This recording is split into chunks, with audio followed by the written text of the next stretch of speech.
My name is Lauren Parker. I am 28. And a few nights ago, my own mother placed her hands on my desk and physically pushed it away from the wall so my brother could move his camera in. She did not shout. She did not ask. She said it calmly, like a decision that had already been finalized. We are giving this room to him for his studio. You can work in the basement. My brother stood in the doorway with his arms crossed, watching my monitors go dark as if it were entertainment. He smirked and added, "You'll be fine down there, right? Less distraction." He said it like a joke, but every word carried intent. That room was my office, the space I had built piece by piece so I could work remotely as a designer and actually pay the bills that kept this house running. I looked at him, then at her, and all I managed to say was, okay. No yelling, no scene. I packed my laptop, my hard drive, and a few essentials I could carry in one trip. I walked past them and went straight down the stairs, exactly where they wanted me to go. They had no idea that when I said, okay, what I really meant was, I'm done.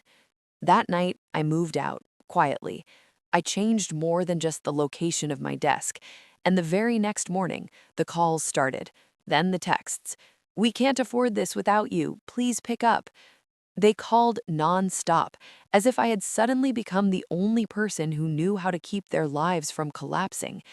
If you've ever wondered what happens when the person a family takes for granted finally walks away, stay with me, because the way they begged me to come back might make you rethink how much you allow people to use you. Growing up, I always knew my family was a little unbalanced. I just didn't realize how bad it was until money entered the picture.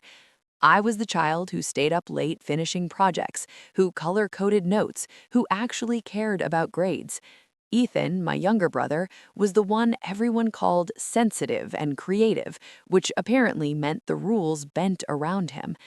When I got into a strong design program on scholarship, my mom, Lynn, gave me a quick hug in the kitchen and said, "That's great, honey. You've always been responsible."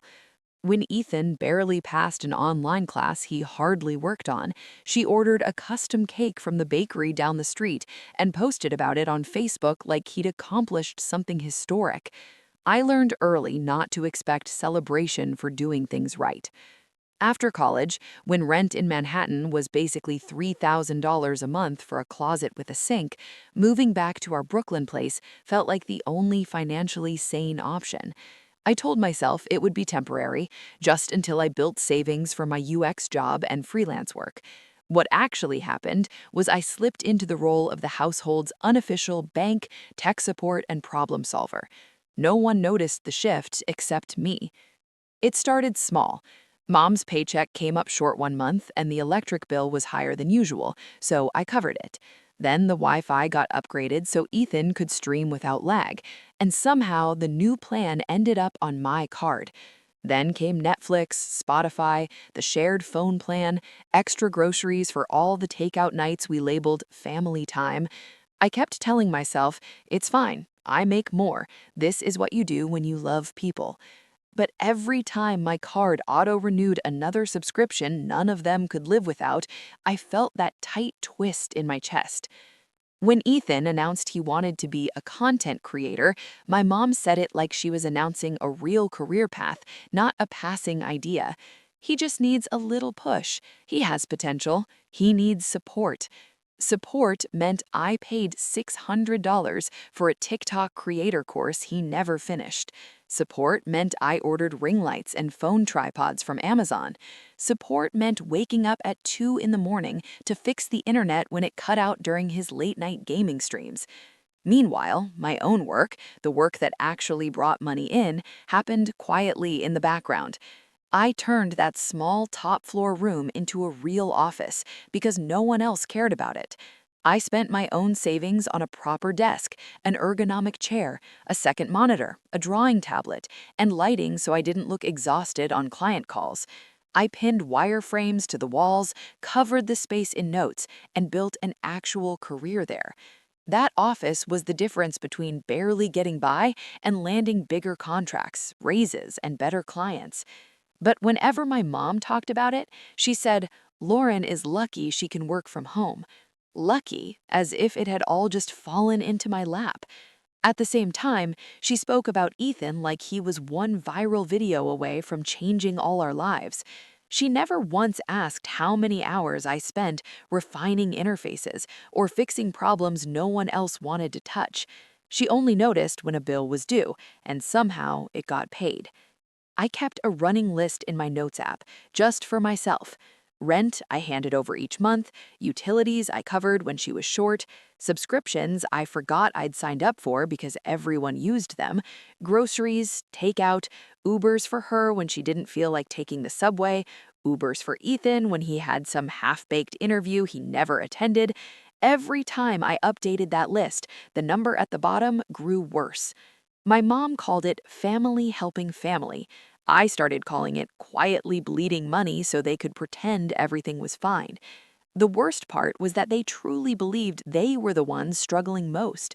Ethan complained about how hard it was to make it as a creator while sitting in a room I paid to heat, scrolling through sneakers he wanted. Mom talked about rising prices while my name sat on half the accounts keeping her life comfortable. I knew logically that I had allowed this to happen. I said yes too many times. I stepped in before they ever had to feel the consequences of their own choices. I smoothed every rough edge. And because I kept doing it, they assumed I always would. That was the dynamic. That was the script. Lauren will handle it. Lauren will pay it. Lauren will fix it. I just never expected they would push me out of the very room that made all of it possible. The night my mom forced me out of my own office, something in me finally stopped making excuses for them and started asking the one question I had avoided for years. What would actually happen if I didn't handle it this time? That question followed me everywhere, into the shower, into my dreams, into those quiet moments between meetings when my camera was off and my smile faded. What would happen if I didn't fix it? That night, after my mom told me to take the basement, I lay on my bed staring at the ceiling, my laptop open but untouched. Instead of opening Figma, I opened Zillow. I typed Queen's Studio max price and hit search, telling myself I was just curious. The rent numbers still made my stomach tighten, but for the first time, they didn't feel impossible. I had savings, not a fortune, but enough. I scrolled past dark boxes and sketchy listings until one stopped me. A small studio in a quiet part of Queens, a big window facing the street, just enough wall space for a desk and shelves, sunlight on hardwood floors, a tiny kitchen with white cabinets. Nothing fancy, but I could already picture where my monitor would go, where my wireframes would live, where I'd put a plant and pretend I remembered to water it. I checked the price 3 times. $2,200 a month. High, but not unthinkable. When I added up what I earned and what I would stop bleeding out on everyone else, I looked at the total in my Notes app and realized that in 1 year alone, I had already paid the equivalent of several months of that studio, with nothing to show for it that actually belonged to me. The next morning, I told my mom I had an early meeting at a client office in Queens.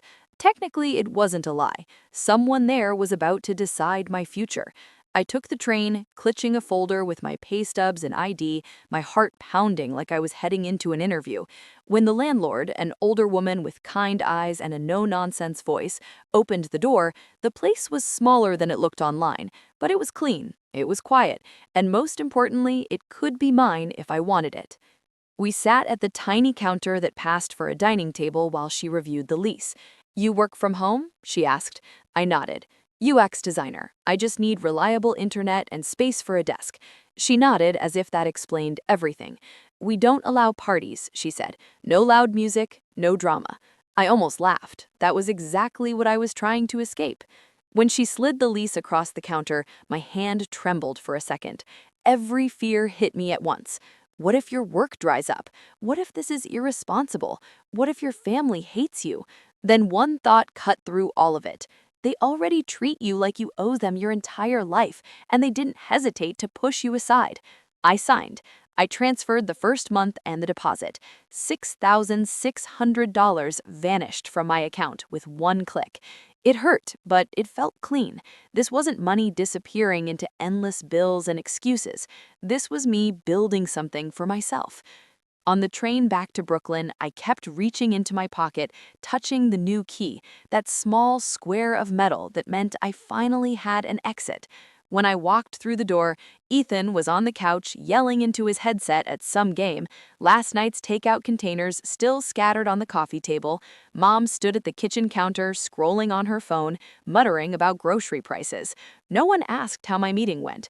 No one noticed anything different. That was fine. It made what I did next easier. I started small. That night, when they asked what we should order for dinner, I said I'd already eaten. The next day, when Mom texted me to add items to the grocery delivery, I replied, "I can't cover extras this week. My budget's tight." It was the first time I'd said no in years. There was a pause, then a thumbs up emoji. The Wi-Fi cut out during one of Ethan's streams, and he stormed upstairs to my office, what was technically still my office for a few more days. "Lauren, can you reset the router? It's doing that thing again." I looked at my screen, at the prototype I was testing. "I have a deadline," I said without turning. "You can figure it out." He stood there like he'd never heard those words from me before, then muttered something and went back downstairs. The world didn't end. A few nights later, when Mom mentioned needing an Uber for an early shift because she didn't want to deal with the subway, I told her I couldn't put it on my account this time. Maybe ask Ethan or take the train. She looked at me like I'd switched languages. "Are you okay? You always help." I forced a smile. "I'm just trying to be smarter with my money." It sounded casual, but inside it felt like tearing up an old script. Every no made the next one easier. Behind the scenes, I started moving my life out of that house. First went my external hard drive with all my client files, then my sketchbooks, my favorite pens, clothes that fit into a duffel bag. I told them I was decluttering, using a storage unit, dropping things at a friend's place. None of it was technically a lie. The storage unit just happened to be my new studio. After my last meeting each day, I stopped leaving my laptop on the desk. I packed it into my backpack. One weekend, I took my monitor down, saying it was acting strange and needed checking. Slowly, my office stopped being my space and became just another room. They were too focused on Ethan's next content idea and Mom's overtime shifts to notice the shelves emptying. Late at night, after they went to bed, I made quiet trips to Queens, carrying boxes down the stairs one at a time so the steps wouldn't creak. Every time I unlocked that door and stepped into the silent studio, my lungs felt like they opened wider. I'd set a box down, look at the bare walls, listen to my own footsteps echo, and think, this is where I stop fixing everyone else's life first. I hadn't told them I was leaving yet. I wanted everything ready before I said the words. If my mom could decide in one conversation that I no longer deserved the space that funded their life, then I could decide, silently, that I was done funding it. By the time they officially turned my old office into Ethan's studio with his cheap ring light and sneaker boxes stacked in the corner, almost everything that mattered to me was already gone. What they were really pushing out wasn't just a desk, it was the last leverage they had, without realizing it. Everything snapped a couple of weeks later.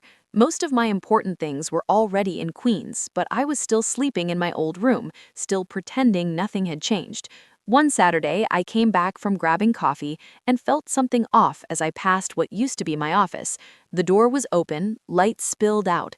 Ethan's voice floated through the room as he talked to his phone, testing angles. I stepped inside and my eyes went straight to the empty space where my ergonomic chair used to be. In its place was a cheap folding chair from the basement, wobbling under Ethan as he adjusted his tripod. My stomach dropped. "Where's my chair?" I asked, even though I already knew the answer. Ethan barely looked back. "Mom sold it," he said. "We needed the money for my mic." The words hit harder than I expected. I walked straight into the kitchen and found Mom rinsing dishes like it was any normal day. "Where's my chair?" I repeated. She didn't look up first. "Oh, that," she said. "I listed it on Facebook Marketplace. We got $250 for it. Ethan needed a proper microphone if he's going to take this seriously. We'll get you something else for the basement. Your old one was overkill anyway." I just stared at her. That chair wasn't random furniture. I bought it with my bonus after my team shipped a major feature. I chose it after weeks of back pain, sitting on showroom floors, imagining myself finally working like a professional instead of hunched over a kitchen table. You sold it, I said slowly, without asking me. She shrugged and finally met my eyes, that familiar mix of confusion and irritation, like I was the unreasonable one. Lauren, it's just a chair. We share things in this house. We needed money. Ethan needed equipment. You can sit on anything and work. You're young. You'll be fine. Something inside me went very quiet. For years, I'd tried explaining, justifying, gently reminding them what I contributed. It never mattered. Standing there, listening to my mom talk about something I bought with my own paycheck, like it was communal property she could cash out for Ethan's next hobby, I realized talking was over. You didn't need money, I said evenly. You needed my money. Again. Her jaw tightened. Don't start, Lauren. We're all under pressure. You know how expensive everything is, and Ethan is trying to build something. He needs support. There it was again, that word, support, always flowing in one direction. I nodded slowly. You're right, I said. Everything is expensive. That's why some of us have been paying more than our share for years. Her eyes narrowed. What is that supposed to mean? I walked to the counter, pulled out my phone, and opened the Notes app I'd been updating for months. I scrolled, then turned the screen toward her. This is what I mean. Rent, utilities, groceries, subscriptions, Ubers, Ethan's course, his gear, half the things you don't even remember asking me to cover. I watched her eyes flick across the numbers, her mouth tightening into a thin line. That can't be right, she said weakly. That's exaggerated. The totals are insane. Things were tight, but not that tight. I tapped the screen. Screenshots, bank statements, receipts. It's all there. You can check every line if you want. Ethan wandered into the doorway halfway through, a controller still in his hand. What's going on? He asked. Is this about the chair? Mom, I told you she'd freak out. She's dramatic about everything. I turned to him. You think I'm being dramatic? You sold my chair so you could buy a microphone for your TikTok videos. A microphone I'm sure you expected me to help pay for when something went wrong with the order. He rolled his eyes. Relax, it's not that deep. We're family. We share. That office was just a room. You act like you built a hospital in there. A sharp, humorless laugh slipped out of me. You're right. It was just a room where I worked the job that's been keeping this family afloat while you play influencer and Mom pretends everything's affordable because magic money shows up every month. Mom stepped in quickly, her voice rising. That's enough, Lauren. You're being disrespectful. We're all doing our best. Ethan is trying to find his path. You've always been the responsible one. You can handle more. That's just how it is. There it was, the script. You can handle more. Translation, you will handle more because we don't want to. My face went cold. No, I said. That's how it used to be. She frowned. What are you talking about? I slipped my phone back into my pocket, suddenly done with the conversation. I'm talking about the fact that I'm moving out this weekend. The room went completely still. For a moment, I wondered if they hadn't heard me. Then Mom let out a short, disbelieving laugh. Don't be ridiculous. You can't just move out. Where would you even go? You know how expensive rent is. You're not thinking straight. Ethan snorted. Sure you are, he muttered. You're mad about a chair in a room, so you're gonna run away and make everything worse. I looked between them, oddly calm. You pushed me out of my office without a second thought. You sold my furniture without asking. You took my money, my time, my energy like it was owed, and you never once considered what would happen if I stopped giving it. I have somewhere to go. I have a lease. I moved my bed and the rest of my things out on Saturday. Mom's face shifted from disbelief to anger to something that looked like fear. You can't do this to us, she said quietly. We need you here. You help with everything. You know we depend on you. I nodded. I know. That's exactly why I'm doing it. Because as long as I'm here, nothing changes. Ethan scoffed. You're just trying to punish us. You'll come back. You always do. Maybe that had been true before. Not this time. I walked past them, went upstairs, and closed my door before they could say anything else. I sat on the edge of my bed, opened my phone, and pulled up the U-Haul app. My thumb hovered for half a second, then I chose the date, the time, the truck size. When the confirmation came through, a strange mix of terror and relief washed over me. Downstairs, I could hear Mom and Ethan arguing in low voices, their words muffled by the floorboards. For once, I didn't try to listen. They'd made their decision the moment they chose his ring light over my chair, his studio over my office. I was just finally making mine. Saturday came faster than I expected. All week, Mom acted like my announcement was a heat-of-the-moment outburst. She kept saying things like, "Once you cool off, we can talk about rearranging the basement," or "We'll get you a new chair eventually," as if replacing furniture would erase what she'd done.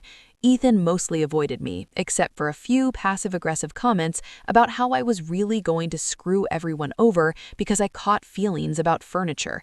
I didn't explain myself again. I just worked, packed, and watched the clock. Saturday morning, the U-Haul pulled up right on time, the bright orange logo standing out against our block of old brick houses. I stood on the sidewalk for a moment with the keys in my hand, aware of neighbors peeking through their curtains. Mom opened the door wearing a brittle smile, like she still believed she could talk me out of it. "You really rented a truck? You're being extreme. You have no idea how hard life is out there." I carried the first box past her without answering. My mattress, my drawer drawers, the last of my clothes, the cheap lamp I actually liked, the things I'd left behind on purpose so they'd notice when they disappeared. The house felt unnaturally quiet. No music, no TV, just footsteps and furniture scraping against wood. At one point, I went into the kitchen, pulled a sheet of printer paper from the drawer, and sat at the table where we'd eaten 100 takeout meals I paid for. At the top, I wrote in big letters, "What Lauren has paid for in the last 12 months." I listed the rent I handed Mom every month with exact amounts, electricity and gas when she came up short, the phone plan, Netflix, Hulu, Spotify, groceries and delivery, Ethan's $600 creator course, ring lights, tripods, accessories, Ubers for Mom when she didn't want the subway, Ubers for Ethan when he had interviews or networking events he never followed through on. Next to each category, I wrote the yearly total, then drew a line at the bottom and added it up. 18,600 and change. I stared at the number. That was almost a full year of rent at my new place. I grabbed a magnet and stuck the paper on the fridge where it couldn't be missed. Mom walked in just as I stepped back. "What is this?" she asked, reaching for it. I moved faster, flattening my hand over the page. "You can read it," I said. "You just can't take it down." Ethan wandered in behind her, barefoot and yawning. His eyes moved from the truck outside to the paper. Mom's face drained as she scanned the list. "This is exaggerated," she muttered. "You're making it sound worse than it is. Nobody asked you to do all this." I let out a quiet laugh. "You didn't have to ask. Every time you said, 'I'm a little short this month,' or 'Can you put it on your card and I'll pay you back?' that was you asking. You just never followed through on the second part." Ethan frowned when he saw his name. "You didn't have to put my stuff on there," he said. "You're trying to embarrass me." I shook my head. "No, I'm trying to be clear. You both keep telling yourselves we're all struggling the same way. We're not." I set the pen down and looked at them. "This is the last month I will ever pay for this house." Mom opened her mouth like she had something sharp ready, but nothing came out. Ethan just looked angry and uncomfortable, which was honestly the first time I'd seen him feel anything other than entitlement. I loaded the last box, then went upstairs one final time to make sure I hadn't forgotten anything important. My old room looked strangely empty. I left it that way on purpose. I wanted there to be space where my life used to be. When I came down with my pillow, Mom stood by the door, gripping the frame like she needed it to stay upright. "Lauren, please," she said softly, "just think about this. We need you here. We can't afford for you to walk away." I paused, one hand on the doorknob. "You should have thought about what you could and could not afford before you pushed me out of the room that paid for all of this." I said, "I am not doing this to hurt you. I am doing this because staying here is destroying me." She shook her head, her eyes glassy. "You are being dramatic. You will come back. You always do." "Maybe," I said, "but if I do, it will not be as your paycheck." I stepped outside, closed the door behind me, and climbed into the driver's seat of the U-Haul. As I pulled away from the curb, I saw them in the side mirror standing on the stoop. Mom had her arms wrapped around herself, and Ethan kept glancing between the truck and the paper taped to the fridge, visible through the kitchen window. For a moment, guilt twisted in my chest, the way it always did. Then I pictured my new studio, the sunlight spilling across the floor, the key in my pocket, and I kept driving. That night, I unpacked as much as my sore arms would allow, made a cheap dinner in my small kitchen, and sat on the floor surrounded by half-open boxes. My phone buzzed a few times with texts from friends, a notification from my bank about the U-Haul charge, and nothing from my family. The silence felt eerie, but it also felt like proof that I was finally on my own. I fell asleep on a mattress on the floor, exhausted but lighter than I had felt in years. The next morning, I woke up to my phone vibrating so hard it nearly slipped off the nightstand. The lock screen was filled with missed calls from Mom and Ethan, with a dozen notifications stacked on top of each other. For a second, my old instincts kicked in. Something must be wrong. Someone must be hurt. I grabbed the phone and opened the messages. The first text from Mom was short. "Call me." Then came another. "You changed the passwords. We cannot log into anything. The internet bill is due and it is higher than I expected. Please fix this." Then, "We cannot afford this without you. Please answer your phone." Ethan's messages were more frantic and far less polite. "Bro, the Wi-Fi is out. I cannot stream. Did you shut it off on purpose?" Then, "Seriously, Lauren, this is not funny. Mom is freaking out. We cannot pay all these bills without you." My phone started ringing again, Mom's name flashing across the screen. It buzzed and buzzed, filling the quiet studio with its vibration. I sat there, staring at her name, at Ethan's messages stacked underneath. For years, every time that phone lit up with their crisis, I dropped everything to fix it. I answered from meetings, from dates, even from my own sick days, because if I did not, everything would collapse. I watched the call ring until it went to voicemail. Then it rang again. And again. I let it. I set the phone face down on the table, took a breath, and made myself a cup of coffee while it continued buzzing. They had pushed me out of my own office like I was optional, like my work and my boundaries meant nothing. Less than 24 hours later, they were begging me back because they were finally feeling the cost of that decision. If you've ever wondered what happens when the person holding everything together finally stops picking up the phone, this was only the beginning. The calls did not slow down after that first morning. If anything, they came in waves. I let most of them go to voicemail. The old me would have answered on the first ring, already rearranging my budget in my head. The new me saw their names, felt the familiar spike of anxiety, and put the phone face down and left it. I still read the texts. Curiosity is stubborn. Mom swung between guilt and anger. One minute it was, "I cannot believe you would do this to your own family." The next it was, "I am sorry. I am overwhelmed. Please call me. I don't know how we're going to survive." Ethan's messages were a mix of complaints and entitlement. "You really shut off the Wi-Fi. You ruined my stream." Followed by, "At least log in and downgrade the accounts." I drank my coffee, logged into work, and let their emergencies stay theirs. My days in Queens were boring in the best way possible. I woke up, made breakfast in silence, worked through my UX tasks, took walks when I needed air, cooked simple dinners, and went to bed without anyone asking for my card number at 11:30 at night. A few days in, Mom left a voicemail that sounded different. Her voice was smaller, softer. "Lauren, I know you're angry.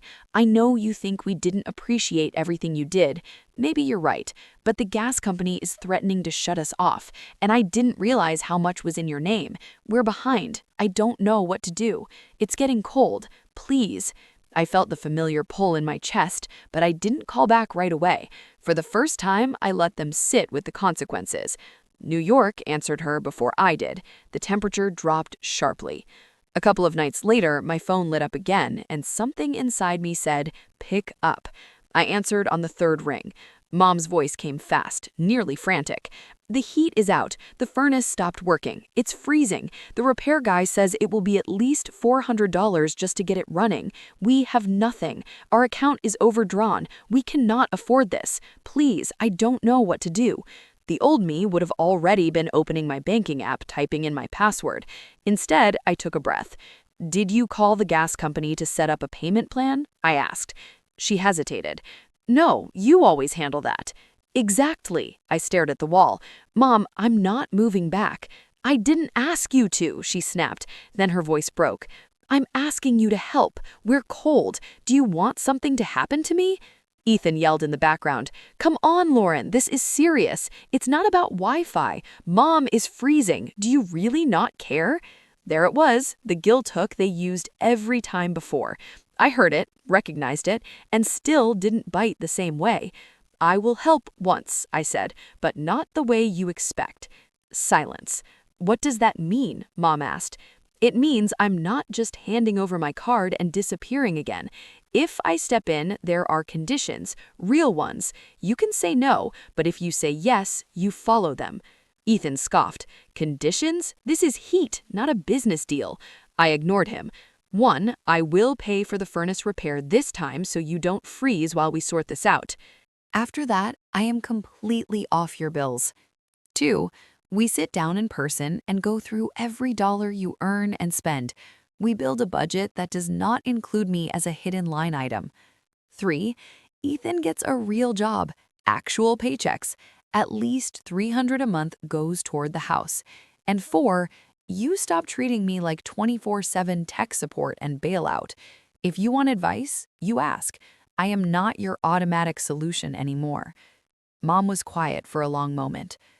"So, you are asking us to live without you?" she finally said. "No," I said. "I am asking you to live like I am your daughter, not your bank. You can say no, but if you do, you will figure out the heat without me." More muffled arguing on their end. When she came back, her voice sounded tired. "Fine," she said. "Just please get the heat fixed." I called the repair company myself, paid the deposit with my card, and scheduled the appointment. It still hurt to watch the money leave my account, but this time it was tied to a boundary, not another invisible sacrifice. The next evening, I returned to the house for the first time since I left. The air was warmer, but the atmosphere was colder than the November wind. Mom sat at the kitchen table with a stack of unopened bills. Ethan hovered near the counter, arms crossed, ready to bolt. I opened my laptop and pulled up a blank spreadsheet. "Okay," I said, "income first." Mom bristled as if I had asked her for her social security number, but she started listing hours, pay rate, average tips. I typed it all in. Then we listed the actual bills: mortgage, utilities, phone, internet, minimum payments, subscriptions. Every time we hit something that used to be in my name, I flagged it. Formerly me, not anymore. When it was Ethan's turn, he shrugged. "I don't really have anything. I'm just trying to grow my channel." "That's not income," I said. "That's a hobby right now. This is what you spend. This is what comes in. The math does not care about your channel. If out is bigger than in, something has to change. You earn more or things go." Mom looked between the columns, and I could see it finally landing in a way it never had when I was just quietly covering everything. "I can pick up another shift," she murmured. "Maybe you work weekends." She turned to Ethan. "You can at least get a part-time job. You're on your phone all day anyway. Go sell something." He opened his mouth to argue, then closed it. I think the memory of shivering in his own house did more than any lecture I could have given. I emailed them the spreadsheet and shut my laptop. "The heat is taken care of," I said. "This is on you now." Mom's eyes were shiny.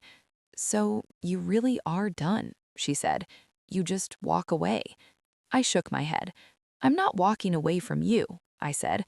"I'm walking away from being your safety net. I will still come for dinner. I will answer the phone when I can, but I am not going back to the way things were." On my way out, I glanced at the fridge. The paper with my list of what I had paid for was still there, edges curled, but nobody had taken it down. Every time they grabbed milk, they had to look at it. That felt like its own kind of progress. When I stepped outside and closed the door behind me, the house finally felt like what it was: their home, their responsibility, their problem to solve. For the first time, I walked away knowing that if everything fell apart in there, it would not automatically be my job to rebuild it. 6 months later, my life and that house looked nothing like they did the night Mom pushed me out of my office. In Queens, my studio finally felt like home. I bought a cheap rug, strung up a couple of prints I had designed, and set my desk by the window so I could watch the street while I worked. My days were still full of deadlines and revisions, but the stress had shifted. Instead of worrying whether my family would implode if I didn't fix everything, I focused on making interfaces cleaner, stress I actually got paid for. I picked up a few bigger clients and started saying no to the ones that treated me like a vending machine. Instead of using every bonus to plug holes at home, I bought things that made my life better. A better mattress, a yoga membership, noise-canceling headphones, just for me. I still saw my family, but on my terms. The first time I went back for dinner after the heat situation, the house felt different, like it was learning to stand on new legs. The thermostat was set lower than Mom used to like. Fewer takeout containers cluttered the counters. The TV was off. Mom had dark circles under her eyes, but she moved with a steadier rhythm. Halfway through dinner, she slid an envelope across the table without looking up. Inside was a folded check for $100. "It's not much," she said quickly, "but it's the first payment for what we owe you." My throat tightened. I didn't need the money back, not really. What I needed was the envelope represented, acknowledgement. A few weeks later, there was another envelope, then another. Not every month, not on a schedule, but often enough that I believed she meant it. Ethan didn't become a model adult overnight, but he got a job. The mall idea lasted about 3 weeks before he realized selling shoes to picky customers was not the dream. He ended up at a warehouse across town, loading and organizing inventory. At first, he hated it. Then, the first time he showed up to dinner in his work shirt and quietly said, "I got bumped up to shift lead," I saw a flicker of pride I never saw when he yelled into a webcam about sneakers. One night, when Mom went to get dessert, he cleared his throat. "I sent you $50 on Venmo for the TikTok course. I know it's not the full amount yet, but I'm going to pay you back for all of it." I just nodded. "Thank you." And we both knew I was hearing more than the words. He had stopped scrolling for miracles and started showing up for shifts. That was the real repayment. The biggest change, though, was how they treated my time. Midnight calls about routers and passwords stopped. If Mom called and I didn't answer immediately, she left a normal voicemail and waited. If Ethan texted, "Hey, can I ask you an opinion about something?" it was literally an opinion, not an emergency disguised as a question. We still argued sometimes. Old habits don't vanish because you sign a lease. But now there was a line, and everyone knew it was real. I was their daughter, their sister, not their built-in rescue plan. People like to say revenge is about making the other person suffer. But sitting in my little studio, looking at sunlight on my desk, I realized my version looked different. My revenge was living a life they no longer controlled, forcing them to grow up by stepping out of the role that kept them small. Mom learned how to budget without assuming her oldest would silently fill every gap. My brother learned what it feels like to earn his own money instead of spending mine. And I learned that loving your family does not mean setting yourself on fire to keep them warm. If any part of this sounds familiar, if you're the one everyone calls first and thanks last, ask yourself a question I avoided for years. What would happen if you stopped fixing everything? Not as a dramatic disappearing act, not to punish anyone, but as a conscious choice to finally choose yourself. You might be surprised who falls apart, who steps up, and who finally learns to stand without leaning on you.